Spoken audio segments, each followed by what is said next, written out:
Hello everyone, मेरे channel में आप सबका स्वागत है। मेरा नाम है मृणालिनी। चलिए देखते हैं इस रीडिंग के माध्यम से यूनिवर्स आपको क्या मैसेज देना चाहते हैं। इस रीडिंग का जो ओवरऑल एनर्जी है वो ये है, हर्मिट रिवर्स। तो हर्मिट रिवर्स के साथ मैं ये चीज़ फील कर रही हूँ, आपको किसी एक सिचुएशन के बारे में, किसी एक प्रॉब्लम के बारे में जो सोल्यूशन चाहिए था, जो क्लैरिटी चाहिए थी, वो क्लैरिटी पाने के लिए आपको डिस्टेंस मेंटेन करनी पड़ी है। मतलब जो भी केओस एंड कॉन्फ्लिक्ट है उस चीज़ से वो चीज़ें डिस्ट्रैक्शन बन रही थी। बेसिकली किसी भी तरह का कोई भी डिस्ट्रैक्शन जो है, जो आपको इनर इंटीग्रेशन करने नहीं दे रहा था, चीज़ों को समझने नहीं दे रहा था, तो उन चीज़ों से अपने आप को दूर रखना आपको पड़ा है। लेकिन वो क्लैरिटी जो आपको चाहिए थी वो आपको मिल चुकी है। तो अब यहाँ पे नाइट ऑफ कप्स के साथ मैं ये चीज़ फील कर रही हूँ कि जो भी सोल्यूशन आपको मिला है इस हर्मिट मोड में रहकर, वो सोल्यूशन अब आप खुशी खुशी एक्सेप्ट कर रहे हो। पहले हो सकता है कि वही बात आपको कम्युनिकेट की जा रही थी, यूनिवर्स आपको किसी तरह से कम्युनिकेट कर रहा था कि ये चीज़ करो, ये चीज़ करो, या फिर ये मत करो, लेकिन आप अपने ही खुद के दिमाग में चीज़ों को ओवर थिंक कर रहे थे, ओवर एनालाइज कर रहे थे। और आपको लॉजिकली समझ में भले ही आ रहा था कि ये चीज़ें हाँ ऐसी करनी चाहिए, कुछ चीज़ें नहीं करनी चाहिए, पर आप मानना नहीं चाहते थे। आपके अंदर शायद उस चीज़ को लेकर थोड़ी सी रेजिस्टेंस रही होगी। लेकिन वही बात जो आपको कम्युनिकेट की जा रही थी, अब आप खुद ही वही चीज़ आप बहुत ही कॉन्फिडेंस के साथ, बहुत ही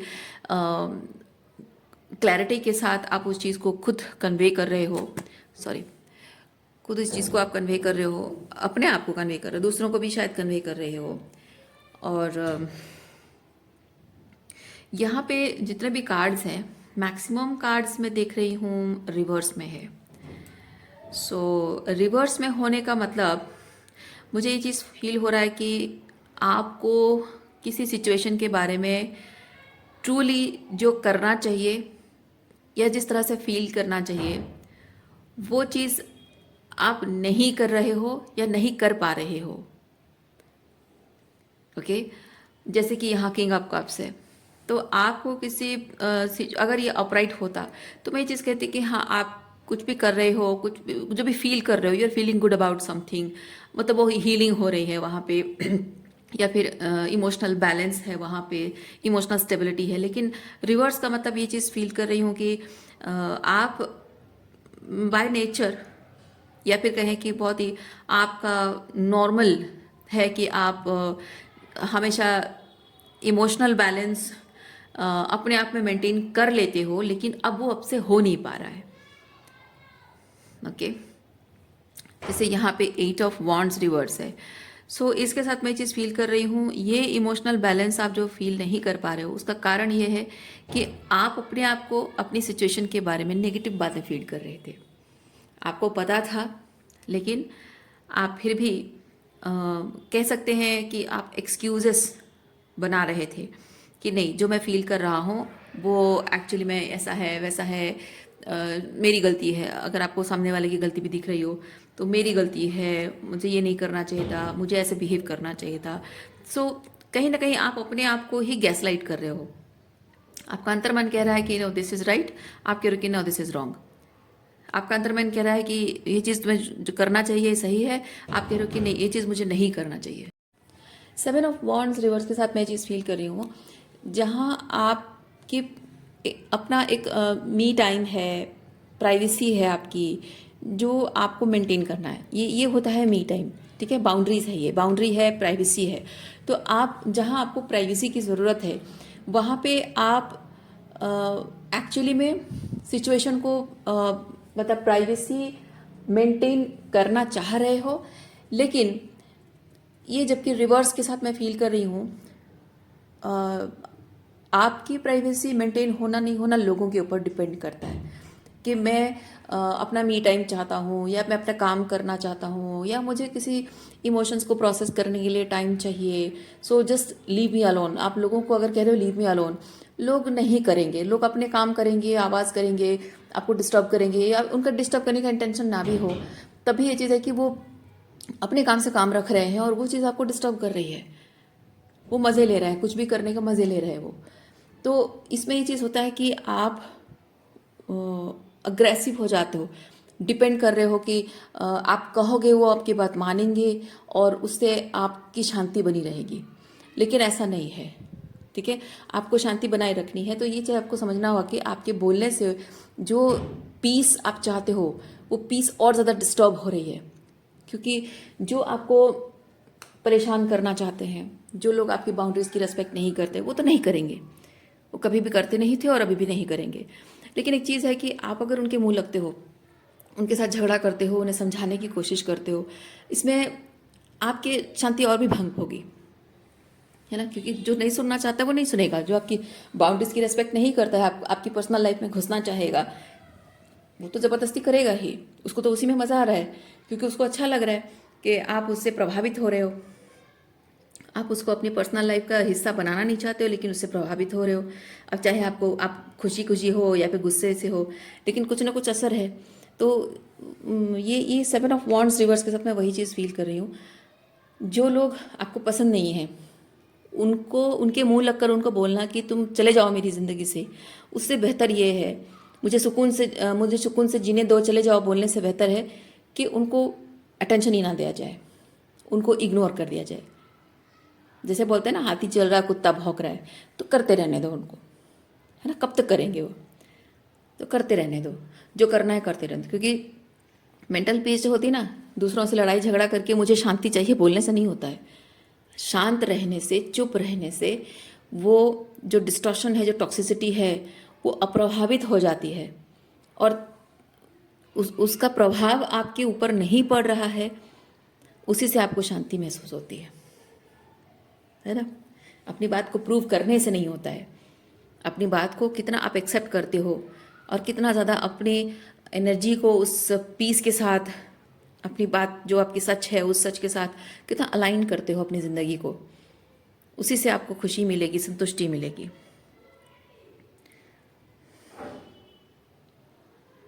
और वो चीज़ मैं फील कर रही हूँ, पहले नहीं थी लेकिन अब आ रही है वो चीज़, अब बदल रहा है। क्योंकि यहाँ पे 8 ऑफ सॉर्ड्स रिवर्स के साथ मैं ये चीज़ फील करती हूँ कि जो भी टॉक्सिसिटी, ये जो भी टॉक्सिक सिचुएशन है, आपने टॉक्सिक सिचुएशन को मैनिफेस्ट इसलिए किया था क्योंकि आप अपने आप के साथ अलाइनमेंट में नहीं थे। आपको क्या चाहिए उस चीज़ के साथ आप अलाइनमेंट में नहीं थे। आपको क्या नहीं चाहिए, जैसे मैंने यहाँ बाउंड्रीज़ की बात कही, आपको क्या नहीं चाहिए उस चीज़ पर आपका बहुत ज़्यादा फोकस था, उसकी वजह से आपने और भी टॉक्सिसिटी को मैनिफेस्ट किया है। लेकिन अब ये चीज़ बदल रही है with the 8 of swords reverse. वो जो एक एंट्रैपमेंट था वो ब्रेक हो रहा है, साइकोलॉजिकल एंट्रैपमेंट था वो ब्रेक हो गया है। ओके और ये with the S of swords चीज़ों को एक तो चीज़ों को देखने का दूसरा पर्सपेक्टिव भी आपको समझ में आया है, ऊपर से बहुत ज़्यादा क्लैरिटी चीज़ों के बारे में आई है। क्योंकि ये सिचुएशन बहुत ही लाइक साइकोलॉजिकल लेवल पे आप ये चीज़ों को देख रहे हो, इमोशनल लेवल पे नहीं देख रहे हो। क्योंकि इमोशनली बहुत ही इम्बैलेंस एनर्जी, जब इंसान बहुत ही अंदर से टूटा हुआ होता है, दुखी होता है, डिसअपॉइंटेड होता है जीवन को लेकर, उस वक्त जनरली लोगों का दिमाग काम नहीं करता है, वो बहुत ही भावुक हो जाते हैं, भावनात्मक रूप में चीज़ों को देखने लग जाते हैं और उस तरह से वो फ्रस्ट्रेशन उनके एनर्जी में दिखने लगता है। लेकिन ये जो एस ऑफ सॉर्ड्स है, मैं फील कर रही हूँ कि आप चीज़ों को बहुत ही रैशनलाइज करके देख रहे हो और बहुत ही साइकोलॉजिकल मैं फील कर रही हूँ आप लोगों की साइकोलॉजी को बहुत डीपली स्टडी कर रहे हो। ओके एनालिसिस कर रहे हो, लोगों की एनर्जी को एनालिसिस कर रहे हो। उससे ये चीज़ हो रहा है कि जो डिस्टॉर्शन है उस डिस्टॉर्शन को कैसे डिसमेंटल किया जा सकता है, उसी के तरीके से उसी को आप ख़त्म कर रहे हो। ओके तो ये ऐसा नहीं है कि हाँ कोई आपका बुरा कर रहा था आप उसका बुरा करो, नहीं, बुरा करने वाला जो कर रहा है उसकी नीयत क्या है, वो उसकी साइकोलॉजी कैसी है, उसको स्टडी कर रहे हो और उसकी साइकोलॉजी को सेटिस्फाई करने वाला, उसके ईगो को सेटिस्फाई करने वाला जो काम आप कर रहे हो वो करना आप बंद कर रहे हो। वो क्या है वो समझ में आपको आ रही है और उसकी वजह से ये चीज़ हो रहा है कि जो लोग टॉक्सिसिटी फैला पा रहे थे, अब वो नहीं कर पा रहे हैं। हाँ, ये चीज़ होने में थोड़ा वक्त लगा है। पहले पहले with the two of swords हो सकता है कि आपको पहले पहले रिजल्ट ना दिखे हों, क्योंकि ये होता है डिसअपॉइंटमेंट। पहले पहले आपको रिजल्ट ना दिखे हों, लेकिन धीरे धीरे रिजल्ट दिखना स्टार्ट हुआ है। और जहाँ आपके लाइफ में डिस्टॉर्शन फैलाकर जहाँ लोग एनर्जी फीड करते थे, अब वो एनर्जी फीड नहीं कर पा रहे हैं। सो ये जो भी आपने तरीका अपनाया है वो तरीका अब काम कर रहा है। और ये जो आप कर रहे हो ना, ये आपकी स्पिरिचुअल अवेकनिंग का एक बहुत ही सिग्निफिकेंट पार्ट है, आपकी हीलिंग का बहुत सिग्निफिकेंट पार्ट है। ये बहुत बड़ा अचीवमेंट है, क्योंकि जो लोग बहुत ही टॉक्सिक लोगों के साथ, स्पेसिफिकली नार्सिसिस्ट लोगों के साथ, मैनिपुलेटर्स के साथ रहते हैं, इनर चाइल्ड उनकी वुंडेड होती है, और जो वुंडेड एम्पाथ्स होते हैं ना, इमोशनल कोडिपेंडेंसी रहती है, पीपल प्लीजिंग टेंडेंसी रहती है, ऐसे लोगों के अंदर इस तरह के की डिसर्नमेंट नहीं होती है, क्योंकि उनको वैसे ग्रूम किया गया होता है बचपन से, वैसे ग्रूमिंग उनकी होती है, पीपल प्लीजर बनाया जाता है, उनकी बाउंड्रीज डिसरेस्पेक्ट की गई होती है। तो वो चीज़ आप यहाँ खुद ही खुद के गुरु बन रहे हो, और खुद ही वो चीज़ आप सीख रहे हो, जीवन के अनुभवों से सीख रहे हो। मैं यहाँ पे आपको कोई इंसान आपको सिखाता हुआ कोई नहीं देख रही हूँ, क्योंकि यहाँ पे हायरोफेंट रिवर्स के साथ मैं ये चीज़ फील कर रही हूँ, जीवन के अनुभवों से सीख रहे हो। और देखिए यहाँ पे टेन ऑफ पेंटिकल रिवर्स भी है, यानी कि ये बात सिर्फ एक ही इंसान की नहीं है, बहुत सारे लोग हैं, यानी कि मैं फील कर रही हूँ पैटर्न है। आपको शायद पहले ये चीज़ लगता था कि कोई एक पर्टिकुलर इंसान है with this king of pentacle, कोई एक पर्टिकुलर इंसान है जिस इंसान के साथ रिलेशनशिप अगर आप छोड़कर आगे बढ़ो, पीस क्रिएट करो, मतलब ब्रेकअप हो गया उसको भूल जाए, आगे बढ़े, तो शायद सारी प्रॉब्लम खत्म हो जाएगी। लेकिन ये चीज़ मैं देख रही हूँ कि आपका ये जो फैमिली सिचुएशन है, ये फैमिली सिचुएशन में वही सेम चीज़ रिपीट हुई है, क्योंकि ये होता है कि आप जो डिस्टॉर्शन आपने ख़त्म किया है, जिस आपको लगा कि प्रॉब्लम ख़त्म हो गई है, लेकिन आप फिर से वापस उसी प्रॉब्लम में आ गए हो, ये वैसी वाली एनर्जी है। सो जहाँ आपको समझने की ज़रूरत है, इन लैक ऑफ इन्फॉर्मेशन है, आपको समझने की ज़रूरत है कि प्रॉब्लम ख़त्म क्यों नहीं हुई, वही सेम चीज़ क्यों हो रहा है। तो यहाँ बात सिर्फ एक इंसान से रिश्ता तोड़ देने से नहीं होता है, एक पैटर्न है, फैमिली पैटर्न है।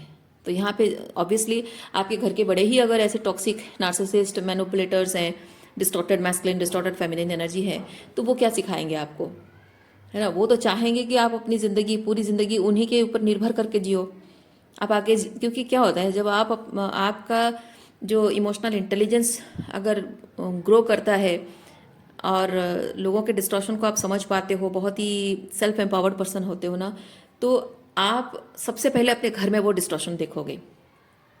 वो चीज़ होता है, जो स्पिरिचुअली अवेकन होता है ना, वो सबसे पहले अपने घर में अंधकार देख पाता है, बाहर तो बाद में दिखता है। और ये आपकी जो फैमिली है, ये जो फैमिली है, इनको पहले से ही पता है कि उनके अंदर बहुत सारा डिस्टॉर्शन भरा पड़ा है। शायद बचपन में ही आपने अनजाने में ही उनको शायद उनके डिस्टॉर्शन के बारे में कुछ ना कुछ हिंट दिए होंगे, आपको खुद ही नहीं पता होगा। क्योंकि एक मासूम बच्चा जब बहुत मासूमियत के साथ बोलता है ना, ये बात तो गलत है ना पापा, ये तो नहीं होना चाहिए, पर पापा को पता है कि पापा ज़िंदगी भर यही करते आए हैं, है ना। आप मम्मी को कि मम्मी ऐसा नहीं करना चाहिए ना, किसी के पीछे बीचिंग नहीं करनी चाहिए, ये वो, तो मम्मी को तो पता है कि गलत है, लेकिन मम्मी ज़िंदगी भर यही करती रही है। मैं जस्ट एग्जांपल दे रही हूँ, और भी बहुत सारी चीज़ें हो सकती हैं। तो इस तरह से जब आप उनके डिस्टॉर्शन को कॉल आउट करते हो और आपको खुद ही नहीं पता है, आपको खुद ही नहीं पता, आप एक बच्चे हो और आपका इमोशनल इंटेलिजेंस तब एकदम परफेक्ट लेवल पे था, और इसलिए आपने ऐसे ही अनजाने में मासूमियत में कह दिया होगा। और इनको बचपन से ही समझ में आ गया ये चीज़ कि भाई इसके मुंह नहीं लग सकते, इसके सामने हम डिस्टॉर्शन टॉक्सिसिटी कुछ नहीं कर सकते हैं, इसको तो समझ में सब कुछ आता है, समझदार बच्चा है या समझदार लड़की है, और ये सबके सामने हमारी बेइज्जती करके रख देगी, हमें कॉल आउट कर देगी, और हमें एक सबके सामने वॉलेबल फील कराएगी, है ना। तो उनको बचपन से पता है, बचपन से पता है कि आप क्या हो, क्या क्या करने की पोटेंशियल रखते हो, सबको पता है। और इसीलिए ये लोग आपको इसी तरह से आपकी जो बाउंड्रीज़ है, आपकी बाउंड्रीज़ की उन्होंने रेस्पेक्ट नहीं की, और बाउंड्री मेंटेन करना आपको नहीं सिखाया है। अपने मतलब अपने सम्मान के लिए खड़े होना भी आपको नहीं सिखाया है। आपको वो इमोशनल इंटेलिजेंस आपकी ग्रो होने नहीं दी गई है। सेल्फ एम्पावरमेंट आपको करने नहीं दिया गया है, क्योंकि इनका ये चीज़ है कि आपको इसी तरह से एक उनकी तरह डिस्टॉर्टेड पर्सन अगर बना दिया जाए तो आप उनके साथ हमेशा बने रहोगे, उनको छोड़कर नहीं जाओगे। उनके बारे में कुछ आप सोचने समझने की वो कैपेबिलिटी आपकी नहीं रहेगी, तो उनके साथ आपका रहना और आपके साथ उनका रहना आसान हो जाएगा। बट ये चीज़ बदल गया है, चीज़ें बदल गई हैं। अब वो जैसा चाहते थे वैसे चीज़ें और वर्कआउट नहीं हो रही हैं, क्योंकि वो लोग जो करते रहे हैं आपके साथ, वो मैनिपुलेशन ब्रेक हो चुका है। आप समझ चुके हो, आपको दिख गया है, आपको समझ में आ चुका है कि ये लोग आपके साथ किस तरह से बिहेव करते हैं। वो इमोशनल क्या बोलते हैं, इमोशनल मैच्योरिटी उनके अंदर नहीं है, वो आपको समझ में आ चुका है। और पहले जब आप एक छोटे बच्चे थे तो हाँ, आपकी छोटी छोटी ज़रूरतें जब पूरी करते थे तो आपको लगता था कि मम्मी पापा प्यार करते हैं। लेकिन अब जब आप बड़े हो गए हो, आपको समझ में आ गया है कि यहाँ सिर्फ मेरी ज़रूरतें पूरी होती हैं लेकिन इमोशनल नीड्स पूरी नहीं होती हैं। तो इसलिए अब आपको समझ में आ गया कि ये लोग हमेशा से इमोशनल इमैच्योर पर्सन हैं। नाम के सिर्फ बड़े हैं, नाम के सिर्फ माता पिता हैं, लेकिन उन अंदर से वो एक बच्चा ही है, एक बिगड़ेल बच्चे। और यही कारण है कि आपके मन से ये रिश्ते उतर गए हैं। आप उनके लिए with the 7 of cups reverse उनके लिए पहले जैसे फील करते थे, अब वैसे नहीं फील करते हो। और देखिए, मैंने कहा ना, ये चैरियट उनके साथ रिलेशनशिप को लेकर आगे बढ़ना है। लेकिन ये रिवर्स आने का मतलब ये चीज़ है कि जब आप उनके लिए दिल से कुछ महसूस करना बंद कर चुके हो, क्योंकि आपको उनकी इस तरह की इमेच्योर बिहेवियर जो देख देख कर आपका मन उतर चुका है, मन उब चुका है, मन से उतर चुके हैं वो लोग। तो अब आप उनके साथ आगे जाकर रिश्ता कंटिन्यू करने के बारे में तो आप चाह भी नहीं सकते। आप चाहो तो भी आपका मन नहीं करेगा।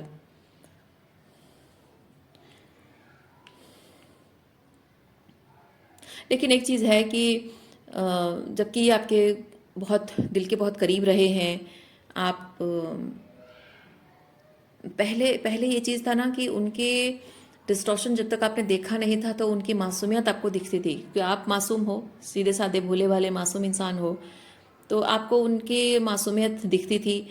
और आप उनके साथ रिलेशनशिप को बहुत ही विद 9 ऑफ कप्स बहुत ही इमोशनली फुलफिलिंग आप समझते थे।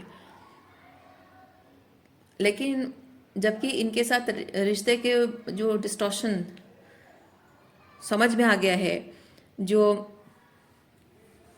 फसाद है ना समझ में आ चुका है, जो पर्दे हट चुके हैं। सो अब ऐसा है कि आपको शायद ये चीज़ समझ में आ रहा है कि प्यार जो अपनापन आपके मन में इनके लिए था, अब वो प्यार नहीं रहा। लेकिन कुछ तो फीलिंग है, लेकिन वो फीलिंग क्या है? प्यार नहीं महसूस करते हो, फिर भी वो फीलिंग क्या है? शायद वो आप जानना चाहते हैं, शायद वो आप सवाल अपने आप से भी पूछ रहे हो, और शायद इसीलिए आज तक भी आप इन लोगों के साथ रिलेशनशिप को पहले जैसे निभा रहे हो।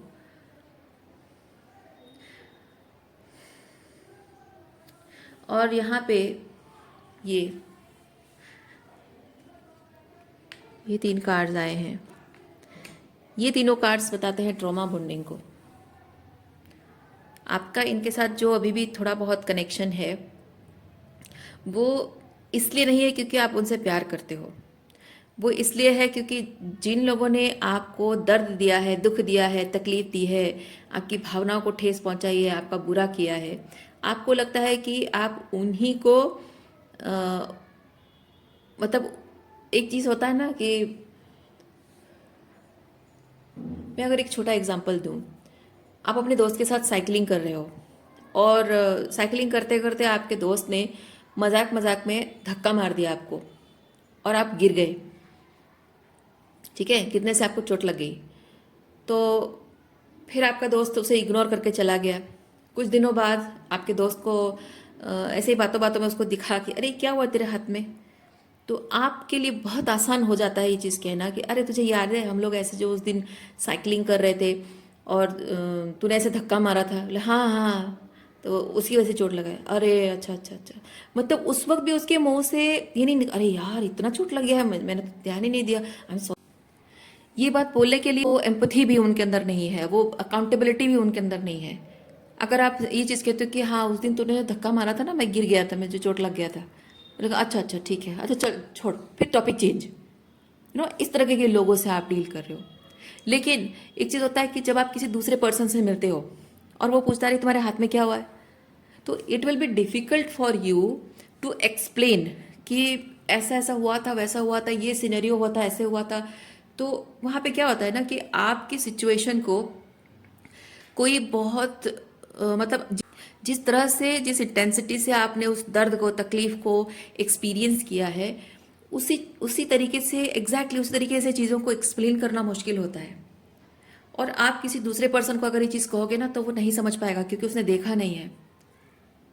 तो भले ही आपको दूसरे किसी को कहने में लगेगा कि हाँ बेटर फील होगा, लेकिन उतना नहीं होगा, क्योंकि आपको हो सकता है कि सामने वाला ये चीज़ कहे कि क्योंकि जब को उसको पता नहीं है, वो कहेगा कि हाँ तुम्हें देख के चलाना चाहिए था, तुम्हें थोड़ा संभल के चलाना चाहिए था। लेकिन आपको पता है ना, उसको नहीं पता है, वो सिचुएशन में था नहीं। तो कुछ लोग ऐसे होते हैं, वो ऐसे आपको, आप अगर अपना दुखड़ा सुनाते हो ना, वो लोग एडवाइस देने लग जाते हैं, तुम्हें ये करना चाहिए था, वो नहीं करना चाहिए था, why didn't you do that, why didn't you say that. लोग ऐसा कह देते हैं। उससे क्या होता है कि हमारे अंदर जो दुख है ना, वो दुख, वो तकलीफ जो हमको मिली है, वो थोड़ा सा इनवैलिडेट होने जैसा हमको फील होता है।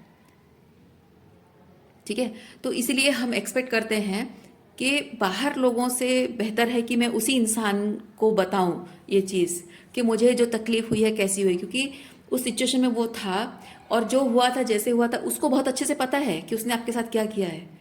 और वहाँ वो आपको ये नहीं कहेगा कि तुझे संभल के चलना चाहिए, तो आप एक्सपेक्ट कर रहे हो, मैं नहीं कह रही हूँ कि वो ऐसा नहीं करेगा, आप ये एक्सपेक्ट कर रहे हो कि उसको पता है कि उसने जो किया है, क्या किया है, क्यों किया है, तो वो ये नहीं कहेगा कि तुम्हें संभल कर चलना चाहिए था, तुम्हें संभल कर ये चीज़ें करनी चाहिए थी, या फिर मैंने जानबूझकर नहीं किया, ये सब नहीं कहेगा। ये एक्सपेक्ट आप करते हो।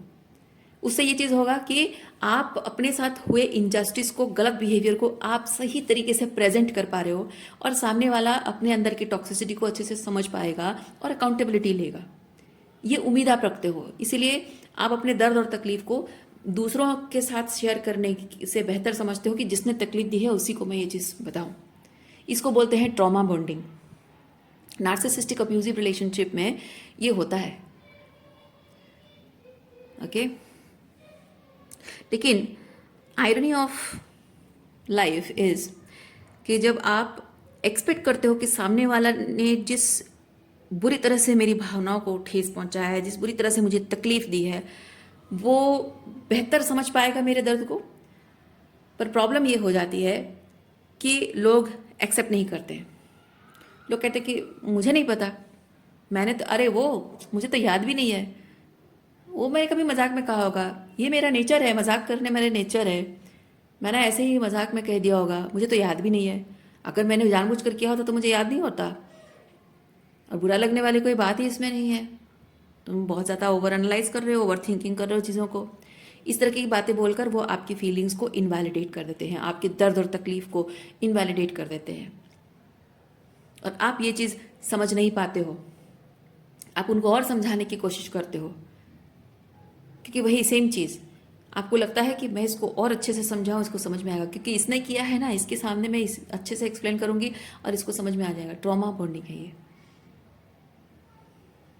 और यही रीज़न है कि आप जो इतना कुछ उन्होंने आपके साथ किया, उसके बाद भी इस इंसान से जो आप थोड़ी बहुत फीलिंग्स आपकी जुड़ी हुई है, थोड़ा बहुत थोड़ी वॉल्नरेबल लेवल पे, थोड़ी सी वॉल्नरेबिलिटी के साथ आप उनके साथ जो जुड़े हुए हैं, थोड़ा सा इमोशनल लेवल पे जुड़े हो, थोड़ा सा ओपननेस उनके साथ है, आप थोड़ा ओपननेस रखते हो, थोड़ा प्यार से अभी भी बिहेव करते हो, अच्छे से बात करते हो। क्यों? वो प्यार नहीं है। आप सोचते हो कि मेरे दिल में अभी भी उनके लिए प्यार है, उसने जो किया सो किया, मैं हर्ट तो हूँ लेकिन प्यार अभी भी करता हूँ ना। मैं आपको बताती हूँ, साइकोलॉजिकली आप उससे प्यार नहीं करते हो, उसके साथ ट्रॉमा बॉन्डिंग है, उसकी वजह से आप उसके साथ सॉफ्ट तरीके से बिहेव करते हो,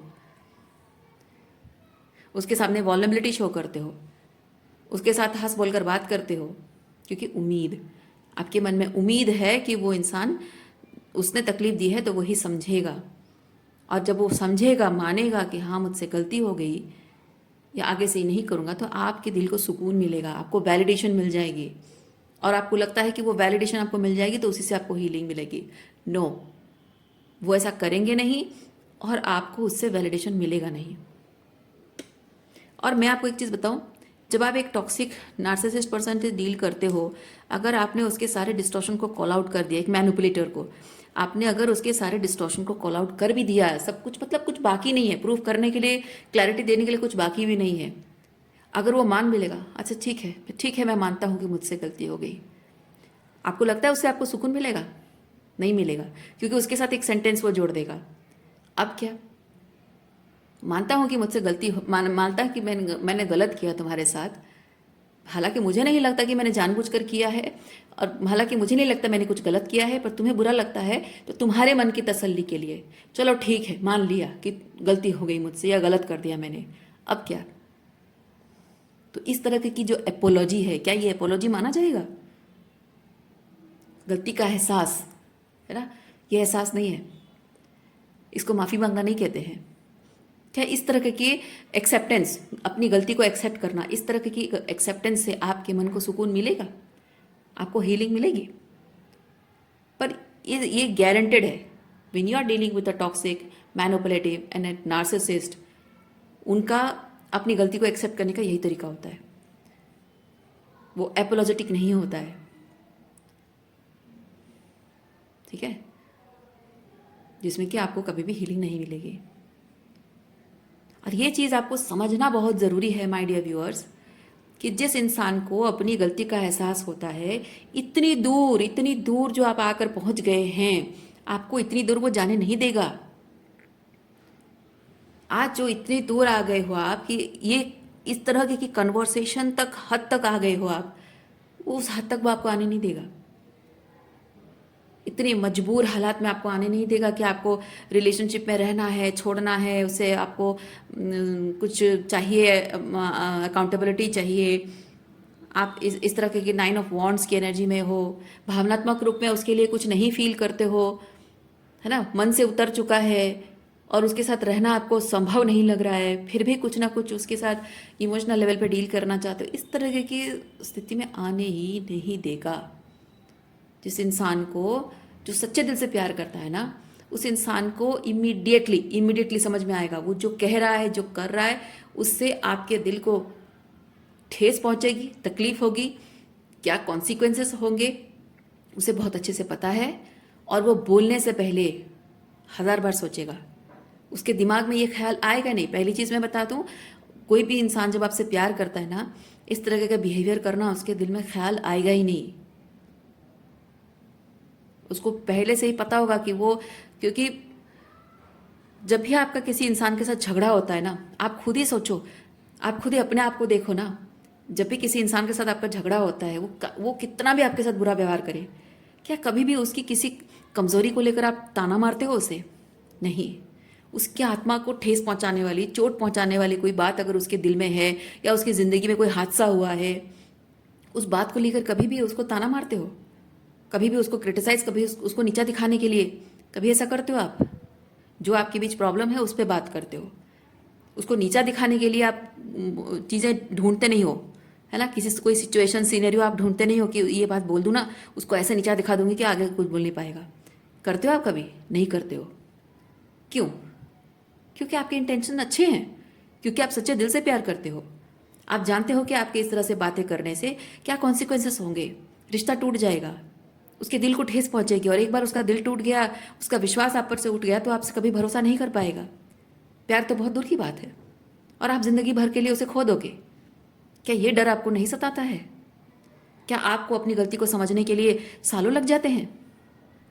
नहीं, ये आपको समझना होगा कि सच्चे प्यार करने वाला इंसान, गलती अगर आप खुद को देखो ना, आप खुद को देखो, आप जिस तरह से रिश्ते निभाते हो, जिस तरह से अनकंडीशनल लव रखते हो, जैसे रिश्तों को खोने से डरते हो, जो सच्चे दिल से प्यार करता है ना, आपको खोने से डरेगा, आपके साथ ऐसा बिहेव नहीं करेगा, अपनी गलती मानने से मुकरेगा नहीं, मुकर नहीं जाएगा, वो मानेगा अपनी गलती, और मानना तो बहुत दूर की बात है, वो खुद आकर आपको, जो सच्चे दिल से प्यार करता है ना, खुद आकर कन्फ्रंट करेगा कि उस वक्त थोड़ा सा गुस्से में था, दूसरे चीज़ों को लेकर टेंशन था, इसलिए मैं थोड़ा गुस्से में बोल दिया मैंने,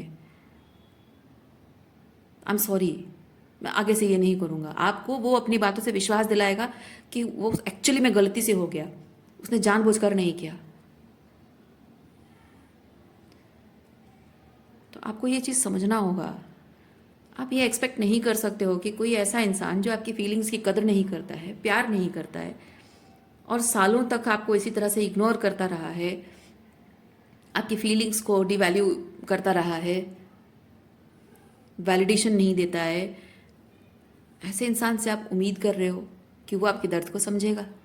दर्द समझने वाले दर्द नहीं देते हैं। हाँ, गुस्से में लड़ाई झगड़ा हो गया, किसी बात को लेकर बहस हो गई, ठीक है, लेकिन बहस होना और किसी को दर्द और तकलीफ देना, किसी के स्वाभिमान को ठेस पहुंचाना, किसी की आत्मा को कष्ट पहुंचाना, ये अलग बात होती है। किसी को रोता हुआ अकेले छोड़ कर चले जाना, सालों तक उसकी यादों में तड़प रहे हो, बिलक रहे हो, मर मर कर जी रहे हो, और उसे परवाह ही नहीं है, और उसे पता भी हो कि आपके उसके बिना क्या हालत है, उसके बाद भी परवाह ना करना, ये कभी प्यार हो ही नहीं सकता है। नहीं, बिल्कुल नहीं हो सकता। ये बात आपको समझना होगा। ओके, सो रीडिंग मैं यहीं पे रखती हूँ। उम्मीद करती हूँ इस रीडिंग से आपको कुछ क्लैरिटी मिली हो। मैं आपको नेक्स्ट रीडिंग में मिलती हूँ। अपना ख्याल रखिए, खुश रहिए, बाय।